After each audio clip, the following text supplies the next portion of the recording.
Hello बच्चों, मेरा नाम है Nitin. Welcome to VIP E academy.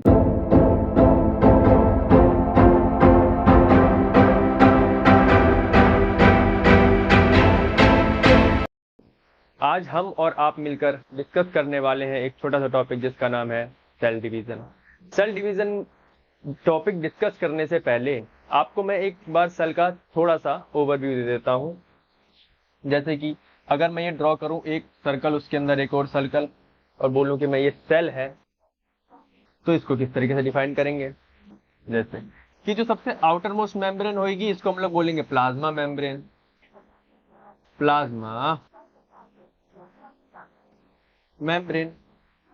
जो इसके अंदर लिक्विड वाला पार्ट होगा उसको हम लोग बोलेंगे साइटोप्लाज्म। इसको बोलेंगे साइटोप्लाज्म। और जो भी ये बीच में बड़ा सा सर्कल दिख रहा है, इसको हम लोग बोल देंगे न्यूक्लियस।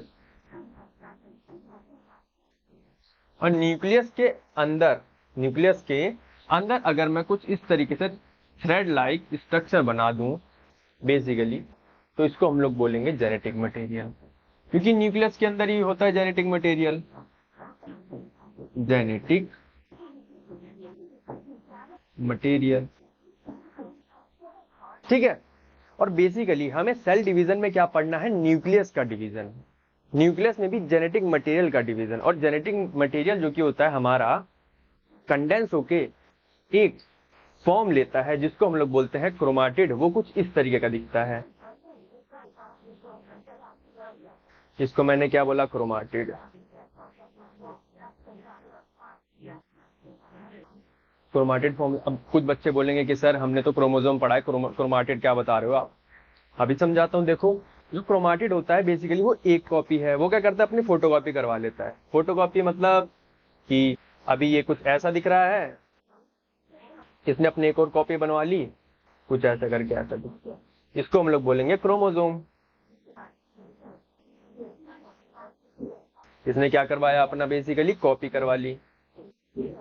मतलब कि दो क्रोमाटिड मिलके एक क्रोमोसोम बनाते हैं। दो क्रोमाटिड, वो भी कौन से वाले? एक दूसरे के आइडेंटिकल होने चाहिए। ऐसा नहीं कि एक क्रोमाटिड किसी और जेनेटिक मटेरियल का, दूसरा किसी और का, नहीं।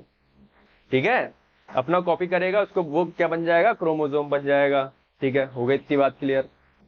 चलिए ठीक है, फिर हम लोग अपना और नेक्स्ट टॉपिक आगे बढ़ते हैं। हम लोग है सेल डिवीजन। इसमें हम लोग किसका पढ़ेंगे? Division of nucleus. हमें सिर्फ न्यूक्लियस के बारे में फोकस करना, बाकी ऑर्गेनेल्स के बारे में फोकस नहीं करना है।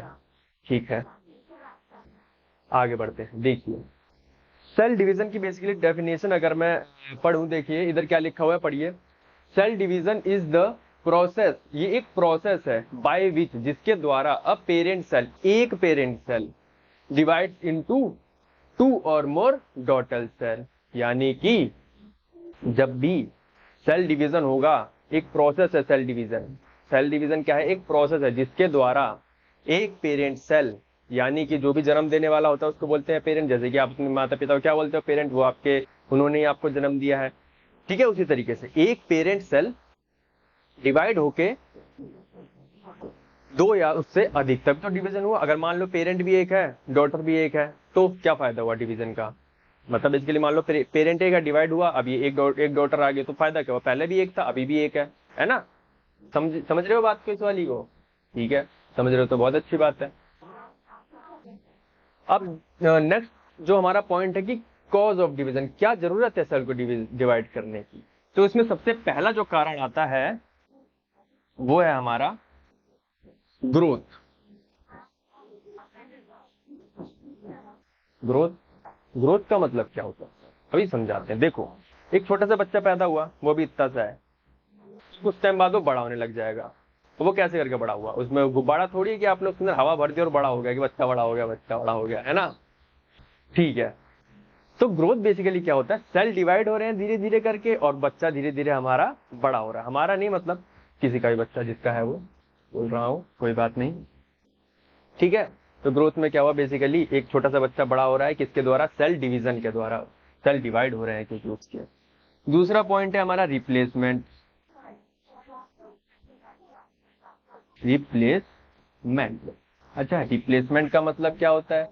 देखो क्या होता है कि कई बार हमारे सेल कुछ ओल्ड हो जाते हैं, हमारे सेल अगर ओल्ड हो जाते हैं तो वो अपना फंक्शन सही से नहीं कर पाएंगे। मान लो कि भाई कि आपके ये वाला सेल है, हाथ के सेल है, ये ओल्ड हो चुके हैं, झड़ने लग जाएंगे वो। अब अपने जो आपका हाथ के प्रोटेक्शन है वो सही से नहीं कर पा रहे हैं, ठीक है, ये प्रोटेक्ट कर रहे हैं ना मेरे को सेल।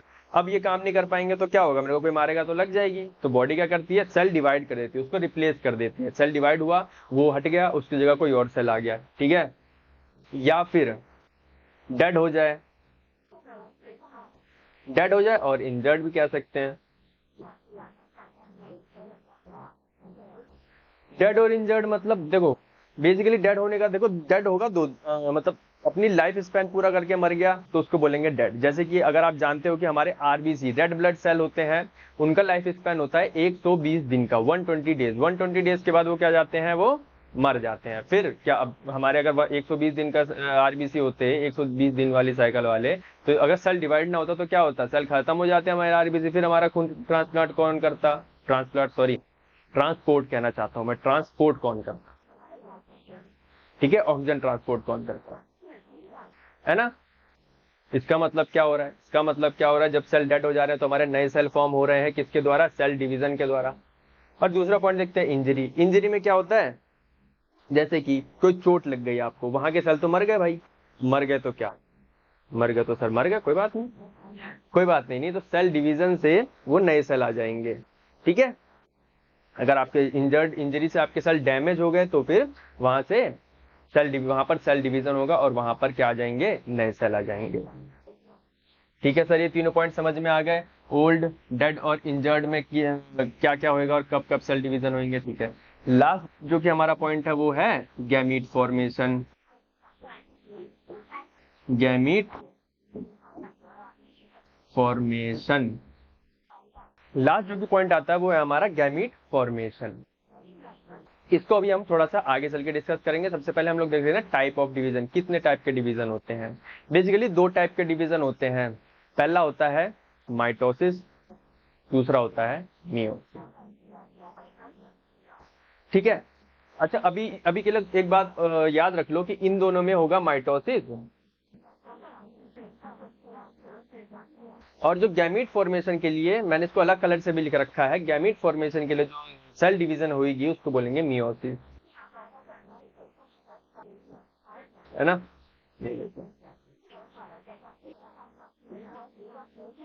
ठीक है, चलिए, मैंने अभी बताया आपको थोड़ी देर पहले कि दो तरीके के डिवीजन होते हैं, इसमें देख लेते हैं क्या होते हैं।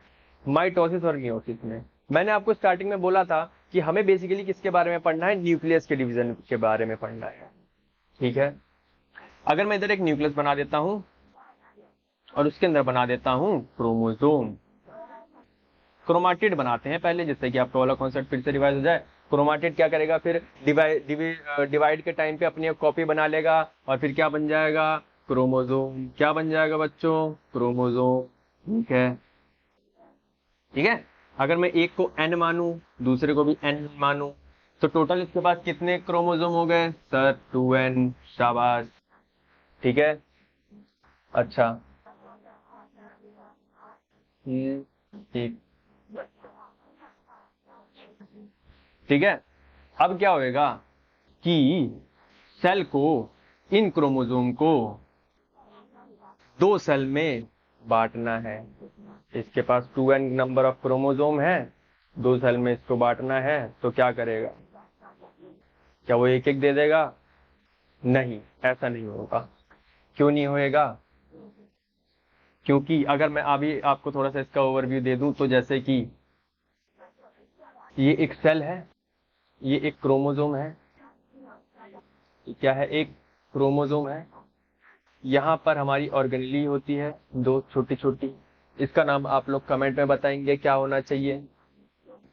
ये स्पिंडल फाइबर छोड़ेगा, जो कि एक को इधर से पकड़ लेगा, एक को इधर से पकड़ लेगा, फिर क्या करेगा, ये इसको तोड़ देगा, क्रोमाटिड को अलग कर देगा। बेसिकली क्या हो, डिवीजन होगा, एक कॉपी था, एक ओरिजिनल वाला था, तो क्या कर देगा, दोनों को ऐसे अलग कर देगा। और फिर ये कुछ इस तरीके का बन जाएगा, एक इधर जा रहा है, इसको इसने रस्सी लगाई, रस्सी लगा रखे खींच रहा है, एक इसको इसे पकड़ेगा इधर से, ठीक है, इस तरीके से करके करेगा और फिर ये सेल डिवाइड हो जाएगा। तो इस वाली प्रोसेस को फॉलो करने के बाद जो हमारे पास सेल आया वो कैसा दिखेगा। सेल बेसिकली आया तो उसके न्यूक्लियस कैसा दिखेगा, एक कुछ इस तरीके का रखेगा अपने पास क्या, क्रोमाटिड, एक अपने पास इस तरीके का रखेगा क्या, क्रोमाटिड। ठीक है, तो अगर मैंने इसको n माना था, टोटल 2n थे, इसके बच्चे को जो इसके डॉटर है इसके पास भी अगर मैं इसको n और इसको n मानूं, इसको n और इसको n मानूं, तो इन दोनों के पास 2n नंबर ऑफ क्रोमोसोम हो गए। यानी कि जितना पेरेंट के पास था उतना ही बच्चों के पास नंबर ऑफ क्रोमोसोम है। इसकी एक शॉर्ट ट्रिक है, अभी मैं मियोसिस डिस्कस कर लेता हूं, फिर उसके बाद हम और आप मिलकर वो वाली ट्रिक भी थोड़ी सी याद कर लेंगे। पहचानने में कभी कोई दिक्कत नहीं होगी, ट्रिक बहुत आसान है। ठीक है, चलिए समझ में आ गए इसके अंदर क्या हुआ। अब हम देखते हैं मियोसिस में। मियोसिस में एक स्टेप और होता है, अभी हम देखते हैं क्या होता है। अगर मैं इसका फिर से एक न्यूक्लियस ड्रॉ करूं, है ना, और मैं इसमें बना दूं ये एक क्रोमोसोम और ये दूसरा क्रोमोसोम। ठीक है, इसके अंदर एक स्पेशल प्रोसेस होता है जिसको हम लोग बोलते हैं crossing over. Crossing, basically crossing over क्या है। क्रॉसिंग ओवर को ऐसा समझो कि इन दोनों सेल में लड़ाई हो रही है। इन दोनों सेल में जब लड़ाई हुई तो ये को देखो क्या हुआ, मैं आपको दिखाता हूं। इन दोनों सेल में लड़ाई हो गई तो फिर इसने क्या करा, इसका एक हाथ उखाड़ के अपने में लगा लिया और इसने इसका जो हाथ था वो अपने में लगा लिया। अब ये कैसे दिखेंगे, कुछ इस तरीके से करके दिखेंगे।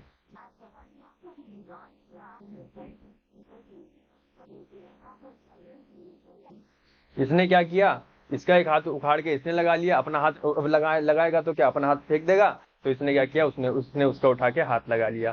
फिर इसने बोला तूने मेरा हाथ उखाड़ा, अच्छा ले मैं भी तेरा पाँव उखाड़ूंगा। लड़ाई हो रही है बेसिकली इसमें। देखो इसने क्या किया, इसने भाई इसका थोड़ा सा पाँव ऐसे करके उखाड़ दिया, ये ले भाई।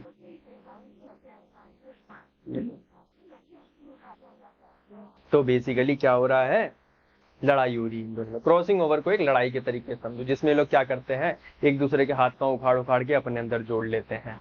ठीक है, अगर मैं इसको थोड़ा सा कुछ इस तरीके से बना दूं तो पहचानने में थोड़ी सी इजी हो जाएगा हमारे लिए। एक क्रोमोसोम ये है, एक क्रोमोसोम ये है।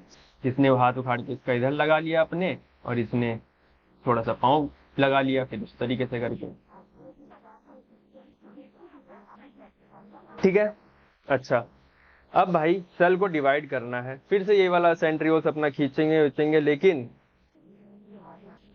अभी हमने देखा कि क्या कर रहे हैं ये लोग, लड़ रहे हैं। तो सेल ने अपना दिमाग लगाया कि यार इन लोगों को ना मैं अलग अलग कर देता हूँ, क्योंकि अगर साथ रहेंगे फिर से लड़ेंगे। वाले तो देखो शरीफ थे, उन्होंने 2n कर दिया, अभी भी साथ के साथ रह रहे हैं इसने। लेकिन इसके अंदर क्या होता था, लड़ाई हो रही थी। तो सेल ने बोला कि भाई देखो अगर मैं डिवाइड करूंगा इन सबको अगर मैंने एक साथ रख दिया, ये तो फिर से लड़ने लग जाएंगे, है ना।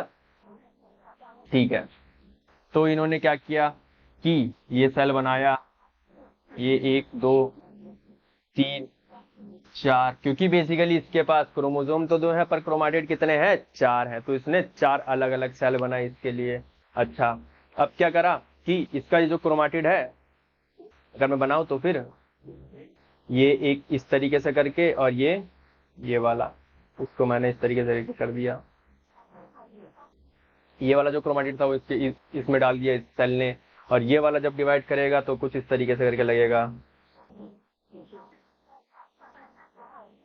अभी थोड़ा सा कॉम्प्लेक्स लग रहा होगा, लेकिन जब मैं एक बार ट्रिक बता दूंगा आपको ना, बहुत आसान लगेगा आपको। ठीक है,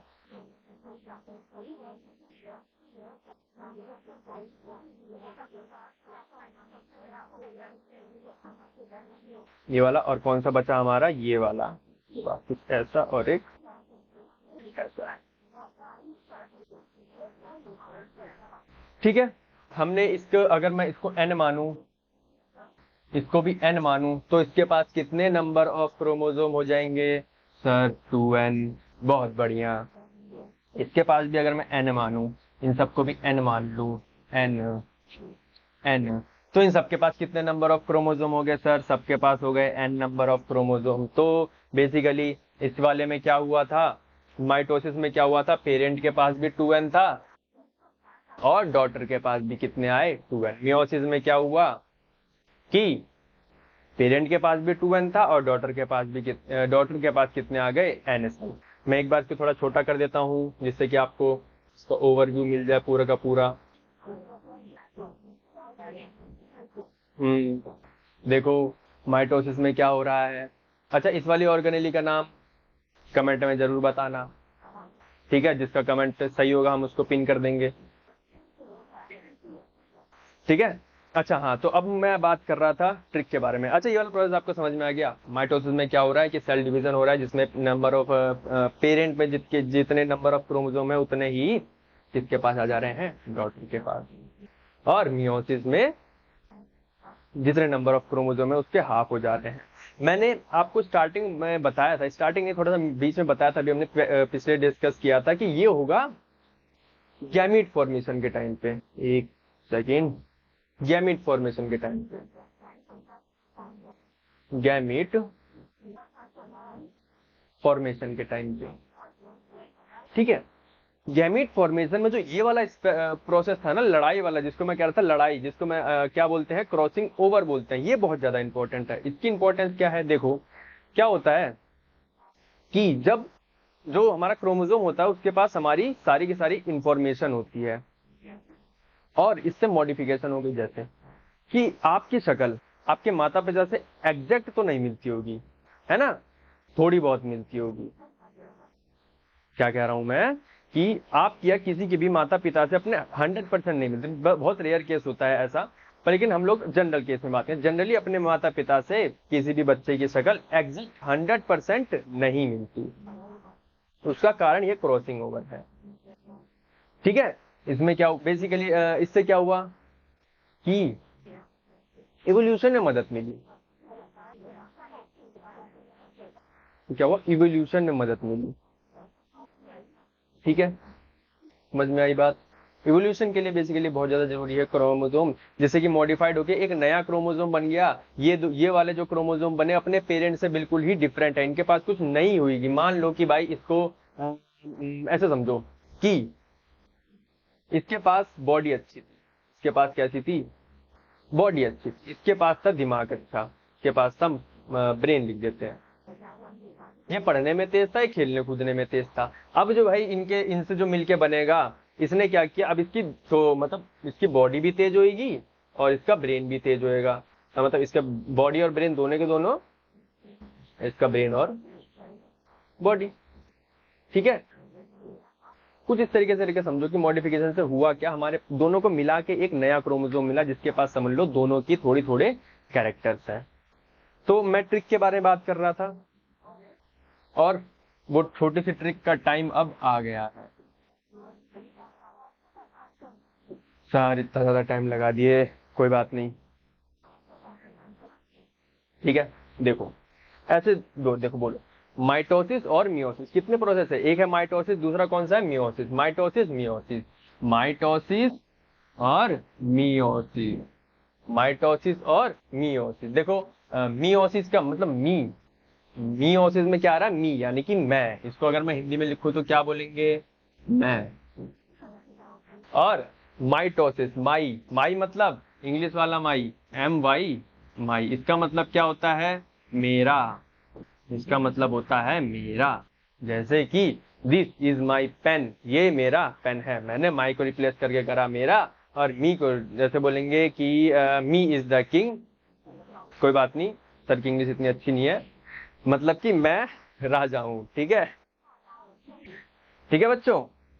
अच्छा, अब इसके अंदर ट्रिक वाली बात क्या है कि इसके अंदर बेसिकली अगर मैं इसको n मानूं और एक शब्द को बेसिकली अगर मैं n मानूं तो इसके पास n plus n is equal to 2n, और इसके पास n हो गया, है ना, n ही बचा।